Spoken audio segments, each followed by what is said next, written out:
Hello दोस्तों, मैं हूं दिनेश केवोरा। स्वागत है आपका इस शो पर। जी हां, हम लेकर आए हैं दोपहर की बात दिनेश केवोरा के साथ न्यूज़ टाइम और 4 पीएम के यूट्यूब चैनल्स के ऊपर। अब हफ्ते में कई बार दोपहर को मैं आपसे बात करूंगा बहुत सारे विषयों पर, देश-विदेश पर, विदेश व्यापार पर, विदेश नीति पर, भारत में जो घट रहा है, जो आप देख रहे हैं, उस पर, आर्थिक, राजनैतिक, सामाजिक, कोई भी मुद्दा हो या फिर भावनात्मक मुद्दा हो, हम उन मुद्दों को 4 पीएम के मंच पर लेकर आएंगे इन साइमलकास्ट विद न्यूज़ टाइम। दोस्तों, ये एक प्रयास है। 4 पीएम हमेशा से आपको एक टॉप क्वालिटी गुणात्मक कार्यक्रम देता आया है, जहां पर विद्वान एंकर और पैनलिस्ट अपने-अपने विचार रखते हैं। ये विचार लोगों को उद्वेलित भी करते हैं। इन विचारों को जो हमारे दर्शक हैं, आत्मसात भी करते हैं, प्रशंसा भी करते हैं, आलोचना भी करते हैं। जो प्रशंसा करते हैं, उनका भी आभार, और जो आलोचना करते हैं, उनका भी आभार। दरअसल दोपहर की बात जो मैं प्रारंभ करने जा रहा हूं, इसका मकसद यही है कि जो बेहतरीन टॉपिक्स हैं, सब्जेक्ट्स हैं, उनको आपके सामने हम एक नए रूप में लेकर आएं, नए विश्लेषण के साथ लेके आएं, नई नजर, नई सोच, नए चश्मे के साथ लेकर आएं। ये आप जरूर जानना चाहेंगे कि मैं कौन हूं। हालांकि मुझे आपने कई बार 4 पीएम के शोज पर देखा है, एक आर्थिक या राजनीतिक विश्लेषक के तौर पर देखा है, लेकिन फिर भी अपने बारे में थोड़ा-सा अगर आपको बताऊं इस इनॉग्रल एपिसोड में, तो मुझे लगता है कि ये मेरे लिए भी अच्छा होगा और दर्शकों तक भी ये सूचना ज़रूर पहुंचनी चाहिए कि वो व्यक्ति जो 4 पीएम के बेहतरीन प्लेटफ़ॉर्म से कुछ प्रोग्राम्स आपकी सेवा में प्रस्तुत करने जा रहा है, वो व्यक्ति कौन है? उस व्यक्ति की बैकग्राउंड क्या है? वो व्यक्ति क्या पेश कर सकता है? किस प्रकार से पेश कर सकता है? दोस्तों, बैकग्राउंड तो मेरी भी उत्तर प्रदेश से ही है, खास तौर से पढ़ाई की बात है, लेकिन उसके बाद सारी ज़िंदगी वेस्टर्न इंडिया, मुंबई में गुज़री। साधारण सा छात्र, बिल्कुल, जिसे क्या कह सकते हो कि बड़ी मुश्किल से 10वीं पास करने वाला, मैथमेटिक्स में 33% मार्क्स लेने वाला, फिर बहुत रो पीट के 12th यानी कि इंटर साइंस और बीएससी पास करने वाला, फेल होते, पास होते। लेकिन उसके बाद की जो यात्रा है वो काफ़ी महत्वपूर्ण है, क्योंकि कहते हैं कि जहां आंख खुले वहीं सवेरा, जहां से जिंदगी की समझ आनी शुरू हो वहीं पर सवेरा होता है। दोस्तों, हर कहानी अपने आप में कुछ नया रूप लेके आती है। कहानी मेरी भी कुछ ऐसी है। उसके बाद नौकरी ढूंढनी चाहिए तो नौकरी मिलती नहीं थी, तो फिर जैसे कि अक्सर उत्तर भारत के अंदर छात्र मेहनत करते हैं कॉम्पिटिटिव एग्जामिनेशन के लिए, मैंने भी की। ये बात 1976-77 की है, यानी कि आज से लगभग 45 साल पहले की।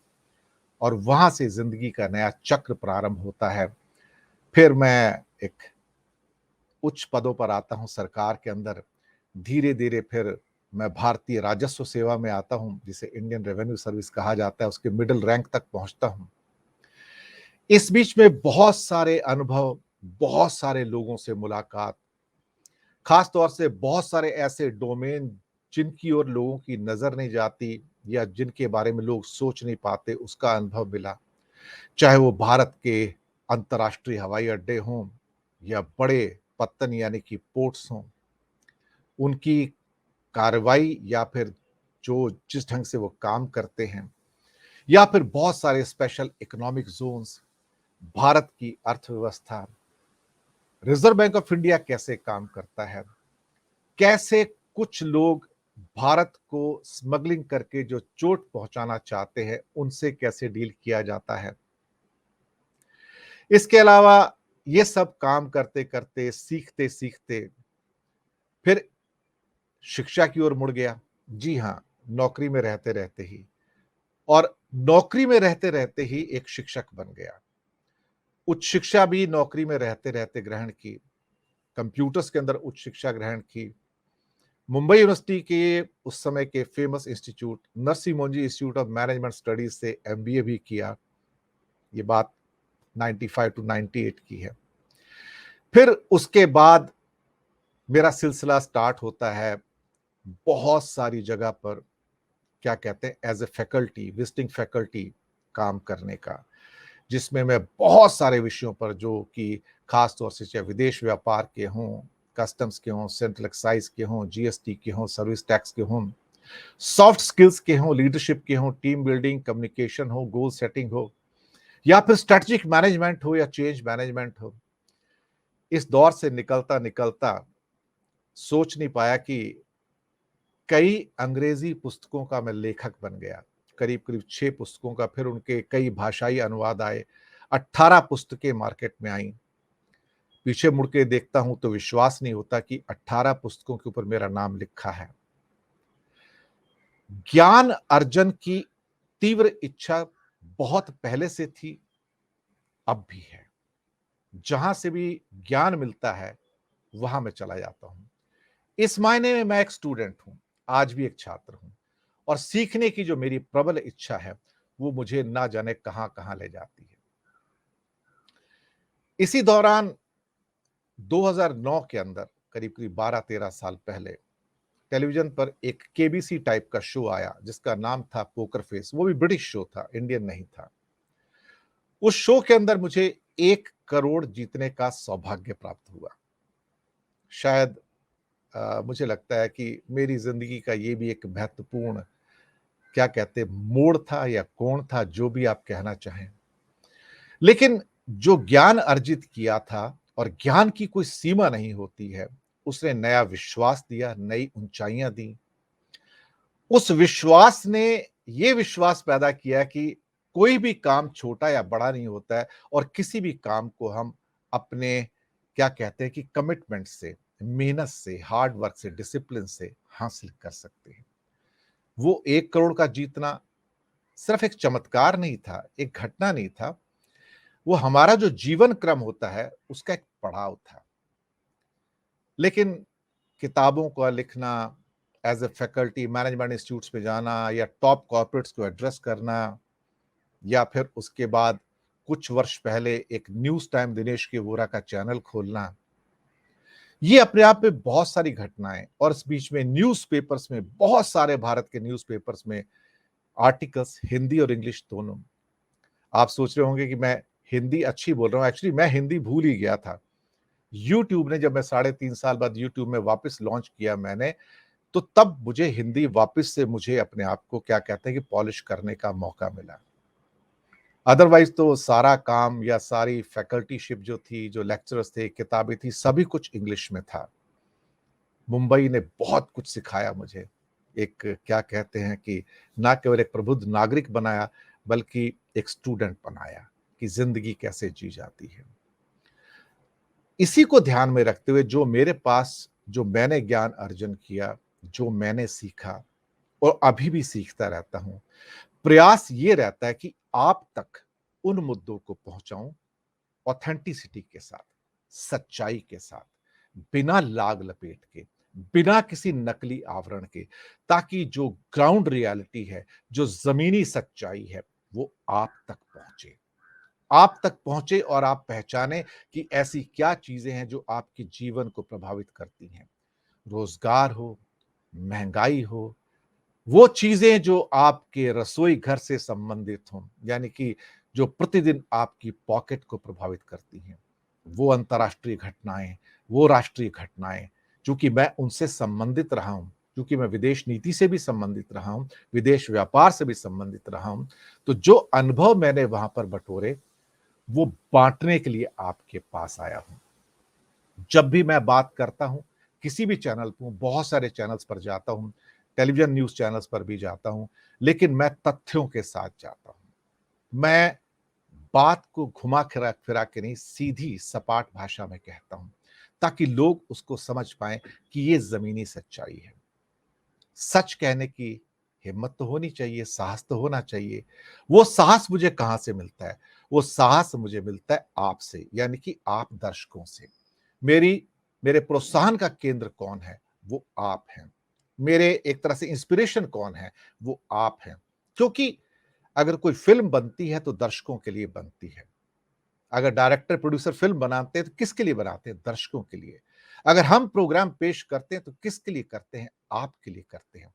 तो डिसाइडिंग फैक्टर कौन है? डिसाइडिंग फैक्टर आप हैं दर्शकों। आप डिसाइड करते हैं कि कौन क्वालिटेटिव है, कौन नॉन क्वालिटेटिव है, किसका प्रोनाउंसिएशन अच्छा है। लेकिन साथ में हम बहुत सारे प्रोग्राम्स ऐसे भी लेके आते हैं जो एजुकेशनल भी हैं, जहां पर आपको गाइडेंस भी कई बार मिलती है। मेरा अभी पीछे एक मैंने एपिसोड काफी अच्छा किया था इमोशनल इंटेलिजेंस के ऊपर। चूंकि मैं मैनेजमेंट फैकल्टी हूं तो मैं ये विषय पढ़ाता भी रहता हूं। मैंने हमेशा नोट किया कि भारत के कुछ चैनल्स ऐसे हैं यूट्यूब में जो बहुत अच्छे ढंग से लोगों से ना केवल संपर्क कर रहे हैं, ना केवल कनेक्ट कर रहे हैं या कम्युनिकेट कर रहे हैं, बल्कि क्वालिटेटिव गुणात्मक कंटेंट जो है वो भी आप तक पहुंचा रहे हैं, वो भी सीरियसनेस के साथ, गंभीरता के साथ। आज जब चारों ओर ऐसा वातावरण है जहां पर सच्चाई छुपाई जाती है, वहीं पर 4 पीएम और न्यूज टाइम आपके सामने उन तथ्यों को लेके आते हैं जिन्हें और कोई पेश नहीं करता है। हमारा मकसद यही है, सच को सामने लाना। कभी-कभी ये सच कड़वा भी लगता है, लेकिन वो सच हमें सिखाता है। वही सच हमारा गुरु भी है। और यहाँ पर जो विद्वान पैनलिस्ट हैं 4 पीएम के अंदर, यहाँ पर जो विद्वान एंकर हैं, जो अपनी विद्वता से आपके सामने विभिन्न कार्यक्रम रखते हैं, उन्हीं की लड़ी में या उन्हीं की कड़ी में मैं अपनी कड़ी और जोड़ने के लिए आया हूँ। इस कड़ी में विदेश नीति भी है, विदेश व्यापार भी है, यहाँ पर अर्थव्यवस्था भी है, यहाँ पर आपकी रसोई भी है, यहाँ पर समाज में बदलते हुए जो चेहरे हैं वो भी हैं, राजनीति के रंग भी हैं, बहुत कुछ ऐसा है जो आपके साथ है। दोस्तों, बस यही पेश करने के लिए मैं यहाँ पर आया हूँ। मैं यानी कि दिनेश के वोरा आपके साथ दोपहर को हफ्ते में कई बार आऊँगा और उन तथ्यों को पेश करूँगा जिन्हें आप कहीं और देख नहीं पाते हैं। इन्हीं शब्दों के साथ मैं आपसे आज्ञा लूँगा और आप मेरे अगले एपिसोड का इंतज़ार कीजिएगा। मुझे उम्मीद है कि जो मुद्दे मैं उठाकर आपके सामने लाऊँगा, वो ना केवल तथ्यात्मक होंगे, बल्कि सीधे और सत्य को लेके आपके सामने आएँगे। बहुत, बहुत धन्यवाद आप सबका हमारे साथ बने रहने के लिए। गुज़ारिश हमारे चैनल्स को 4 पीएम को सब्सक्राइब कीजिए, लिंक आगे भेजिए। न्यूज़ टाइम दिनेश के वोरा को भी सब्सक्राइब कीजिए, लिंक आगे भेजिए। अच्छी, निडर, निष्पक्ष, निर्भीक पत्रकारिता को प्रोत्साहन दीजिए। आप ही कर सकते हैं क्योंकि डिसाइडिंग फैक्टर आप हैं। आप भारत के नागरिक हैं। आप वो भारतीय भी हैं जो विदेश में भी रहते हैं और उस कार्यक्रम को देखते हैं। We the people. जी हाँ, 75 वर्ष भारत की आज़ादी के पूर्ण होने को हैं, 15 अगस्त को बस सामने है। आप सबका अभिनंदन, मंगल कामनाएँ भारत के 75 वर्ष की आज़ादी के। बहुत-बहुत धन्यवाद। बहुत जल्दी मिलूँगा नए एपिसोड में, यहीं पर, इसी चैनल पर आपके साथ। शुक्रिया आपका।